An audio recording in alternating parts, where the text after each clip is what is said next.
Mister, how do you operate this Twitter thing or this Instagram thing or whatever the heck? You're supposed to know all this stuff. Anyway, welcome back to the show. 7 after the hour, and we owe you an ID. This is Snowman in the Morning. It's the Worldwide Sports Radio Network.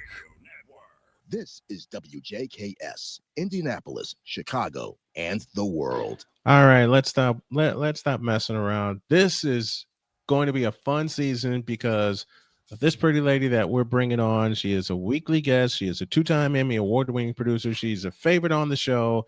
Please help us welcome Deb Whitcas. And she's going to be seeing me do a whole hell of a lot of this every Friday. Oh, wait, am I on? No. There she is.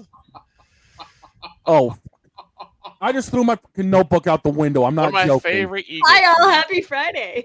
My notebook Friday. just went out the window. I'm dead serious. How are you, Deb? I'm good. How are you? I'm doing okay. Let's start it off right.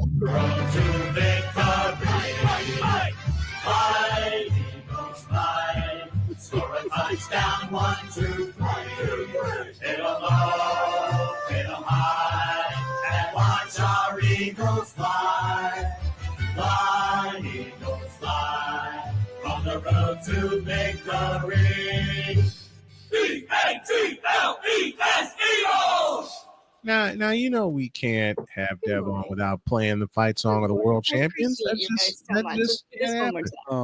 And legitimate side note, my notebook actually did go out the window. Why did you just throw your notebook out the window?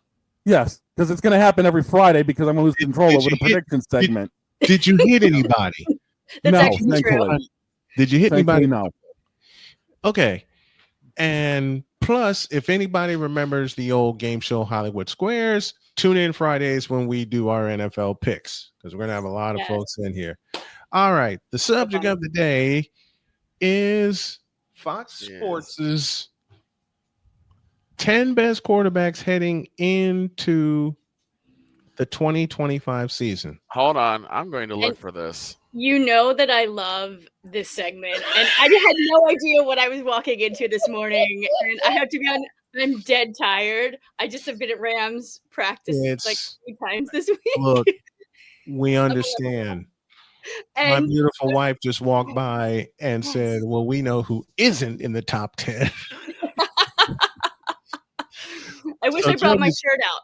It says so Jody's getting her shots in already. All right, I'm going to turn this on. I'm going to make Victor mad. Oh God! And I'm going to make him laugh at the same time. Because starting at number 10. Go ahead.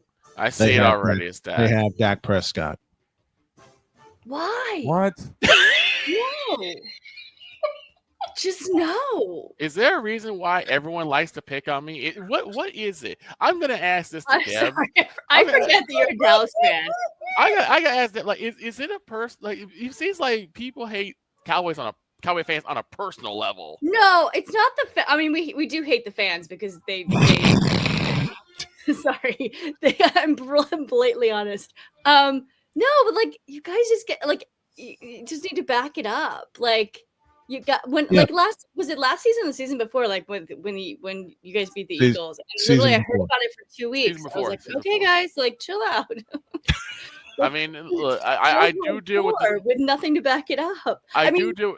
Go ahead. No, I mean, and everyone knows the Cowboys always choke it towards the end of the season. Like it just seems to be a yearly thing. I mean, you know me. I'm very Switzerland. Like I'll say what I feel. It's 2 years ago. The Cowboys beat the Eagles, and then the moronic Republic of Cowboy Nation goes completely berserk, and then they played the Washington Redskins at the end of the season. Yes, my friends were being mean to me, and I was like, I'm not mean to you guys when the Eagles beat Dallas. Right, and I think that's the thing is that I think that because the Morocco Republic is so loud, that even fans like myself, who I think I'm a bit more rational than most, you absolutely are. Yes, he is. Yeah, we get trounced, and I get the strays anyway. And I have to say, I was at Dallas training camp, and wow, you guys do it big. holy crap. Yeah. I walked in and I was with a fellow reporter who I've worked with off and on for years, and he looked at me and he goes, "This is a little overwhelming, isn't it?"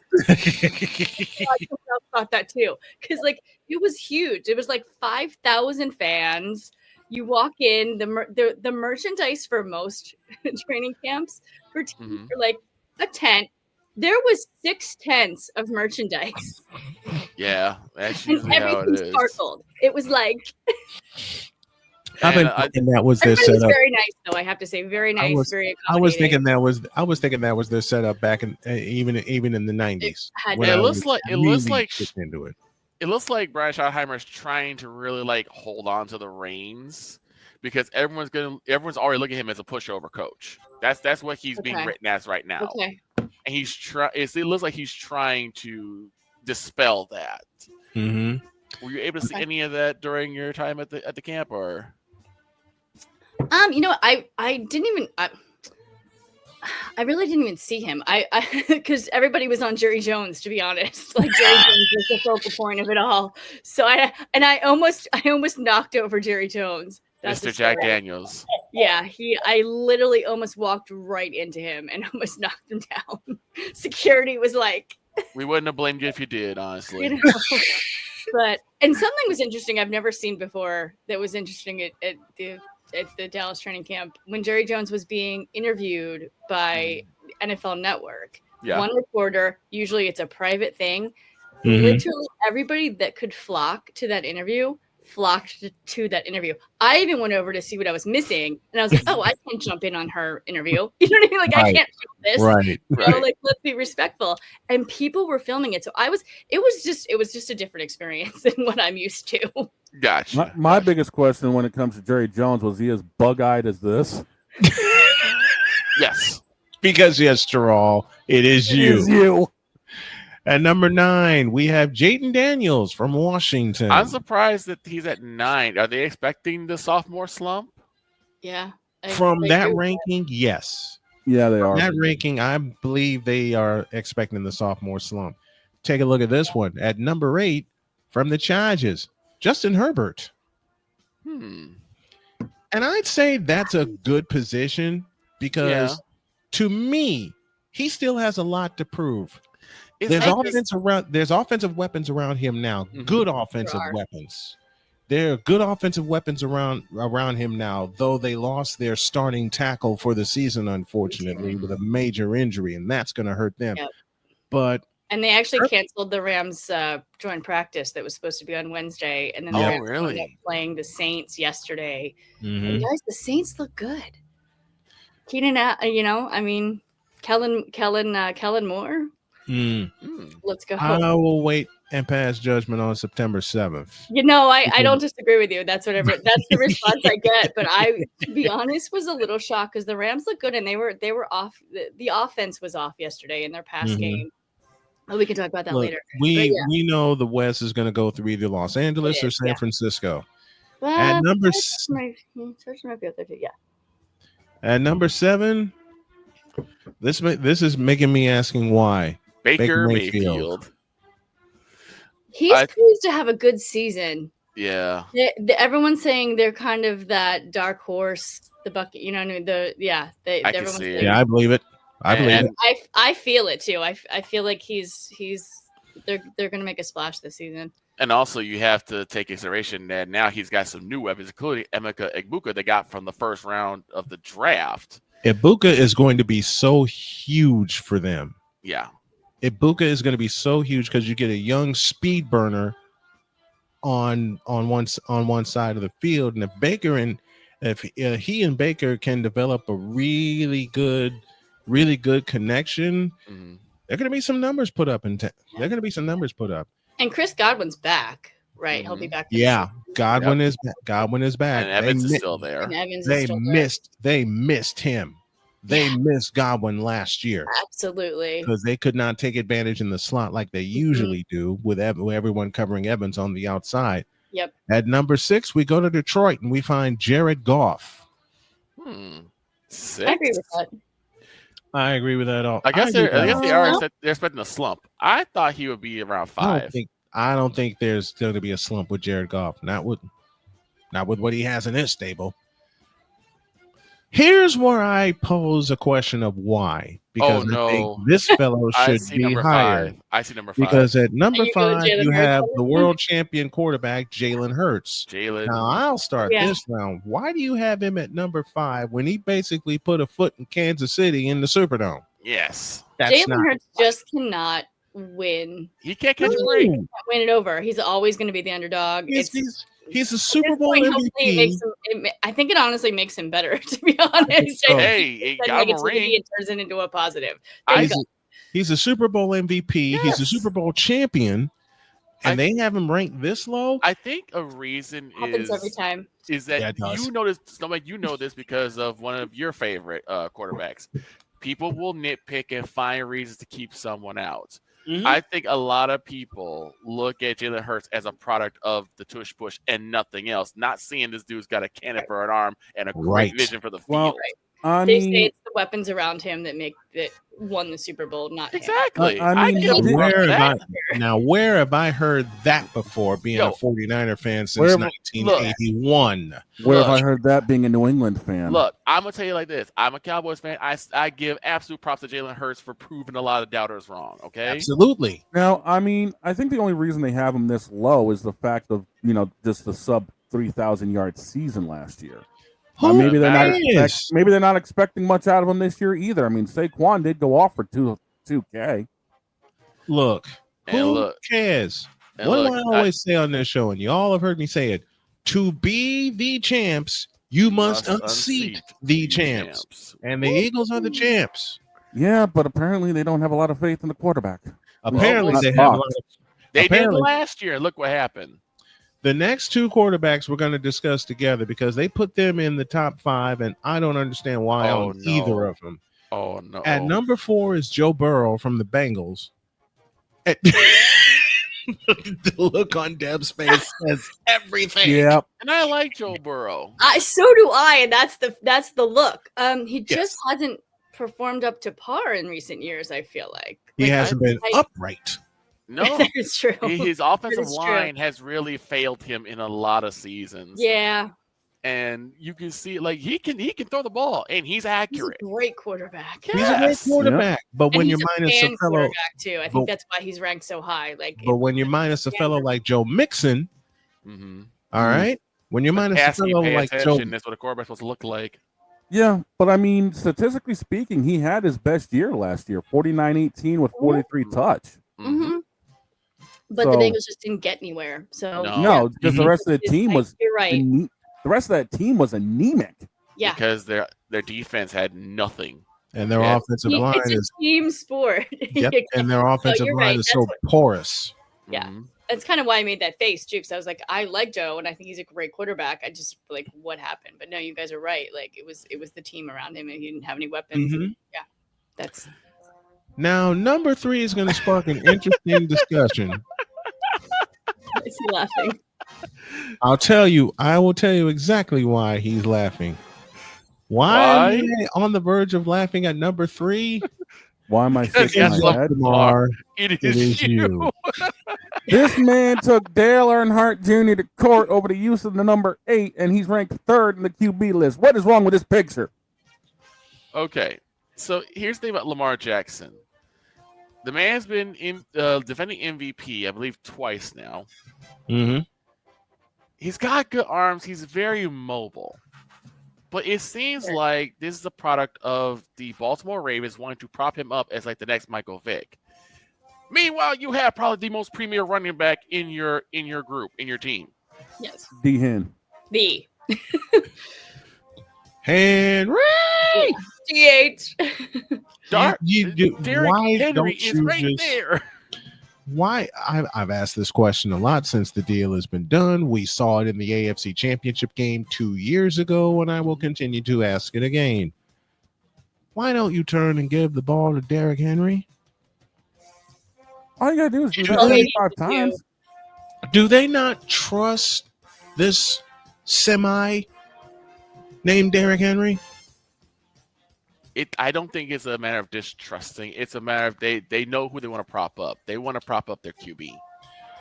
and make him the star of the show, even though it Listen. caused you a win against the Cleveland Browns. I'll give you 2 reasons why I do not trust Lamar Jackson, and I saw them both live. 2019, you had the Tennessee Titans with Derrick Henry at the time in your house, and you were the top seed, and you blew it. 4 years later, you get the Kansas City Chiefs. First time the Chiefs have ever had to go on the road to play the AFC Championship game in your house. And you And lost my again. next words are as follows. And you blew it. I understand Lamar Jackson's a heck of a quarterback. I understand he can run. Hey, I watched him at Florida State, and I was impressed also with his athletic ability and the way he runs, the way he runs the ball, and the way he gets the offense going. Baltimore needs a weapon. Baltimore needs an extra weapon. And you got to keep Lamar Jackson upright in the pocket. Because now you're only seeing one side of Lamar Jackson. Yeah, he's and talking that's his running. Mm-hmm. You want to see the whole package, get him a couple of extra weapons. Good point. Mark Andrews has got to stay healthy.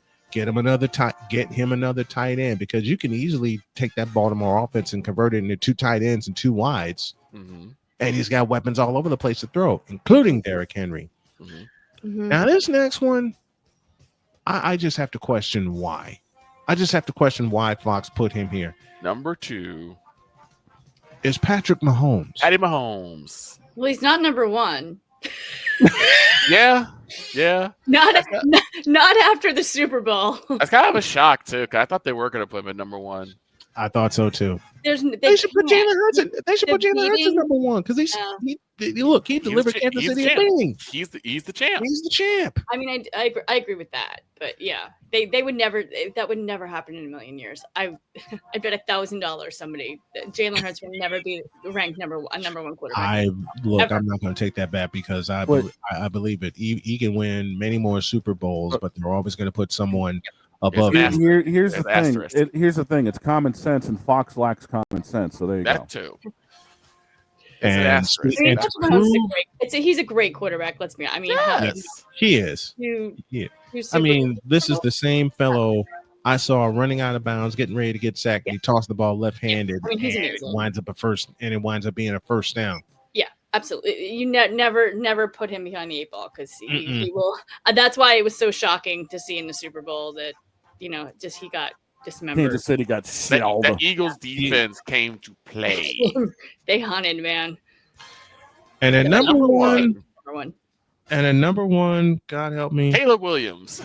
Obviously, Josh Allen. I'm sorry. Caleb Williams. Shut your mouth. It was.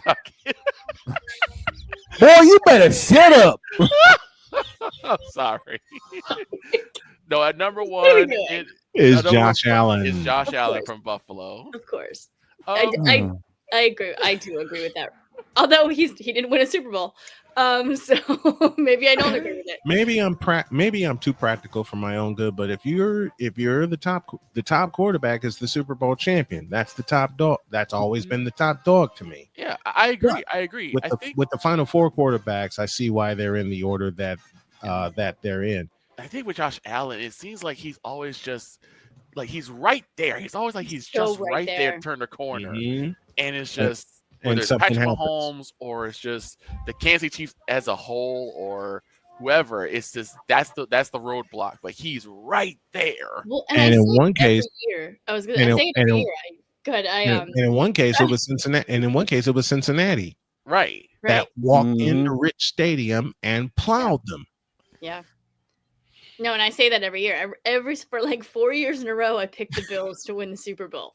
Last year, I didn't because I learned. But like every year, I'm like, because Josh Allen is just such a top tier quarterback. I believe in him, and I watch him on the field, and I'm like, oh my god! And they just can't seem to really get it together. Yeah, again, I'm glad because the Eagles are the Super Bowl champion. So I'm complaining. But where's Matthew Stafford? Matthew Stafford didn't make that. Matthew Stafford. No Matthew Stafford. And I know Snowman's going to go here. No Brock Purdy.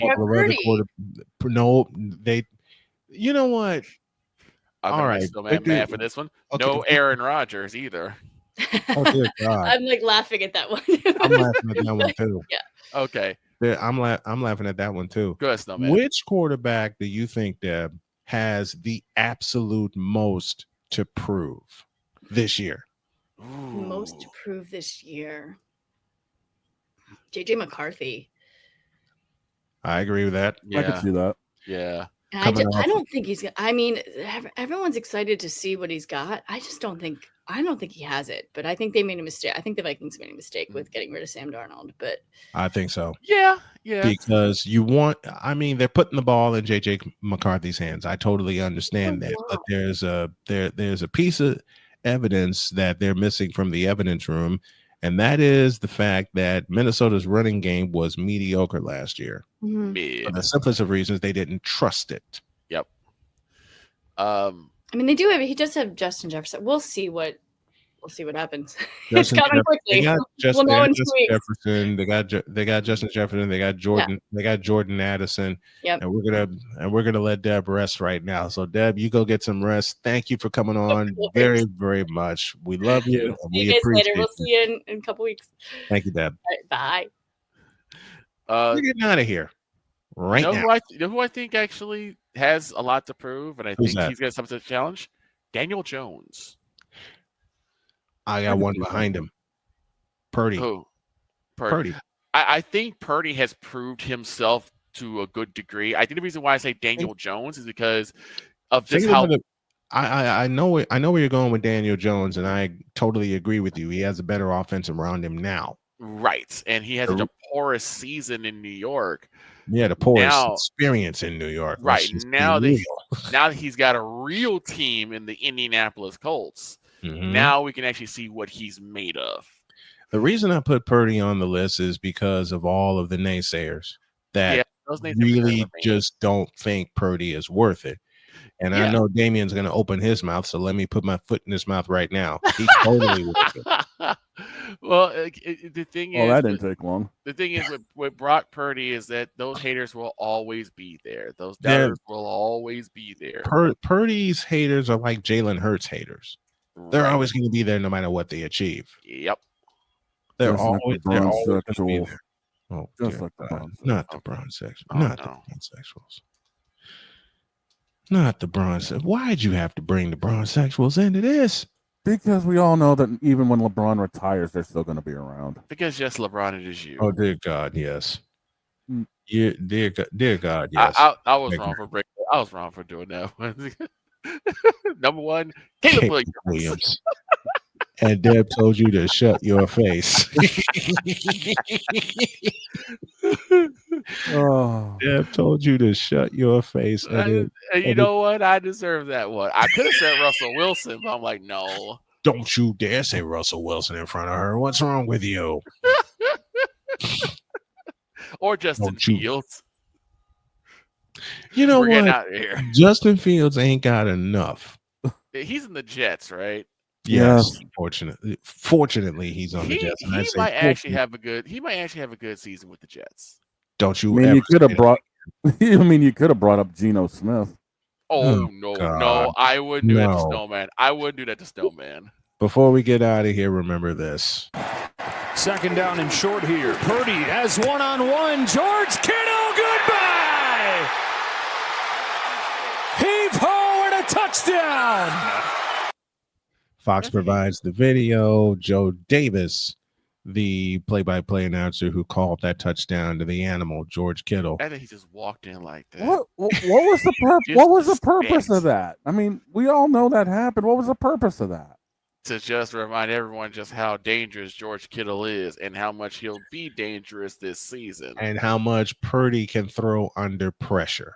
Yeah, we're getting out of here. We'll see you guys on Monday. Have a great weekend. God bless. Remember to make your next move your best move. And always remember, if your dreams don't scare you, then you know the rule. They're simply not big enough. Dream big, do bigger. We are, and we hope y'all are too.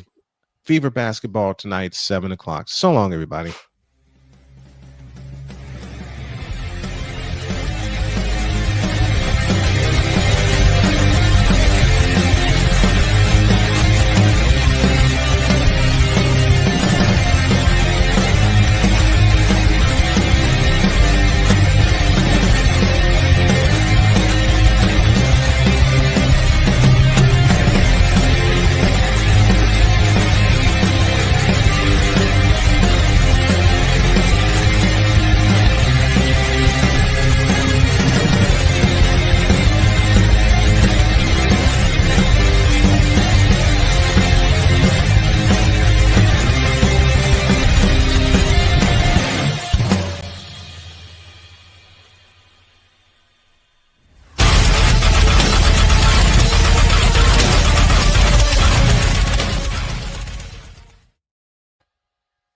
we getting the hell out of here early on a Friday? Well, A, because it's Friday. But why are we getting the hell out of here early? Because, yes, LeBron, it is you. It has always been you. It always will be you. Forever and ever. Amen. Now I got to go downstairs and get the notebook that I chucked. We'll see you Monday, folks. God bless you.